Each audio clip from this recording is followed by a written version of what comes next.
What is up, Jackson Hole High School? I'm your host, Ramiro Gonzalez, and welcome back to the second season of Bronc News. So let's get right into it. We have on the line a story that is sure to have your bells ringing. We have Tom with our vice principal for a few words on the new schedule. The Bronc News team went down to Mr. Abraham's office and asked him several questions about the new schedule. The first one being whether or not teachers had a hard time adapting to it.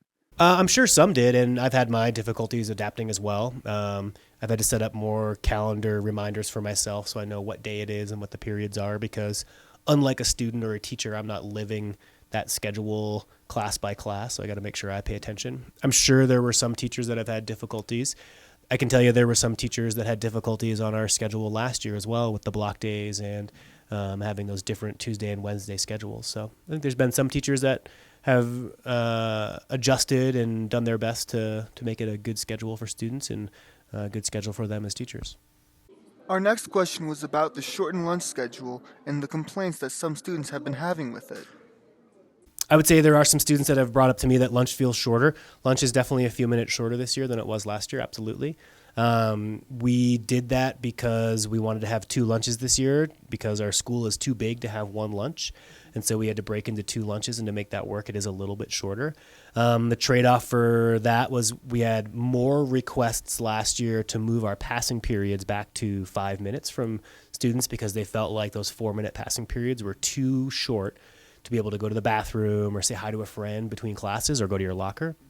So moving those to 5 minutes was one piece where we added time back into the day, and having our break in the morning still, so kids who have second lunch can get a snack in the morning, or students who maybe get to school right as the bell rings and miss breakfast have a chance to catch breakfast after first period.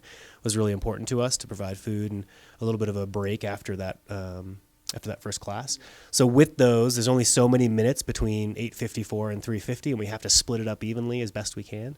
So by adding minutes back into those, we've taken a few minutes out of lunch. Our final question to Now we go to Russell with the meme of the day.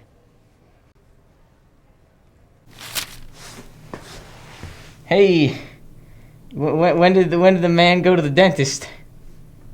He went at 2:30.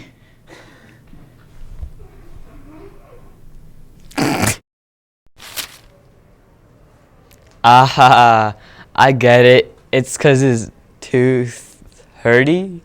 Oh, alright, well, not to Dane. So we have a few words for Mrs. Worthington on the Latino leadership trip to Laramie. She said that the trip went really well. 28 Latina students from Jackson Hole High School attended the 2-day Wyoming Latina Youth Conference at the University of Wyoming in Laramie.